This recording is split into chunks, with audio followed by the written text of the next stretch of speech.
Questo piccolo video extra ha il solo scopo di darvi qualche informazione sui Razzie Award 2019 e rispondere all'annosa questione che sono sicuro tutti voi vi stiate ponendo: se anche quest'anno avrete un video resoconto dei vincitori. Le nomination per i premi di quest'anno sono già uscite il 21 gennaio, subito prima delle nomination per gli Oscar, e io ho già visto e recensito due dei film attualmente in gara, ovvero Gotti e Slenderman. Perciò parleremo anche quest'anno dei Razzie Award? La risposta è no.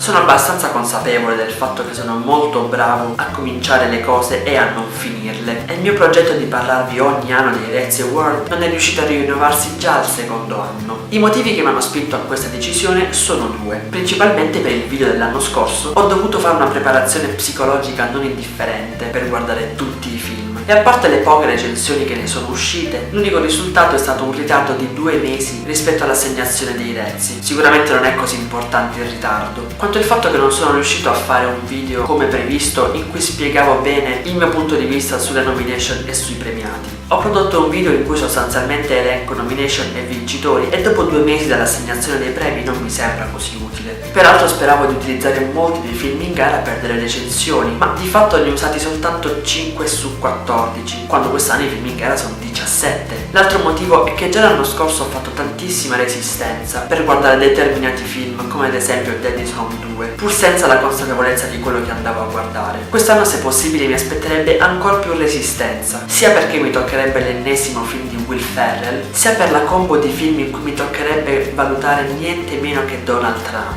Sinceramente mi sembra di vederlo già troppo spesso in TV e sul web. Faccio volentieri a meno di ritrovarmelo anche in ben 2 film. Il punto è che non voglio essere come gli Oscar. Io i film in gara li vorrei vedere tutti prima di poter dare un giudizio, e semplicemente non ho voglia di guardarli. Sicuramente seguirò i risultati e sicuramente potrebbero capitare film in gara per il premio in una prossima recensione, ma non voglio l'ansia e la fretta della scadenza o di dover per forza guardare film che potenzialmente non mi serviranno. Inoltre voglio dare più spazio a dei progetti un po' a lungo termine che ho pensato per dei futuri video, che non si limitino solo a recensire film brutti. Penso di aver detto anche troppo. Semplicemente, se siete curiosi di sapere cosa ci riserva il futuro, continuate a seguirmi.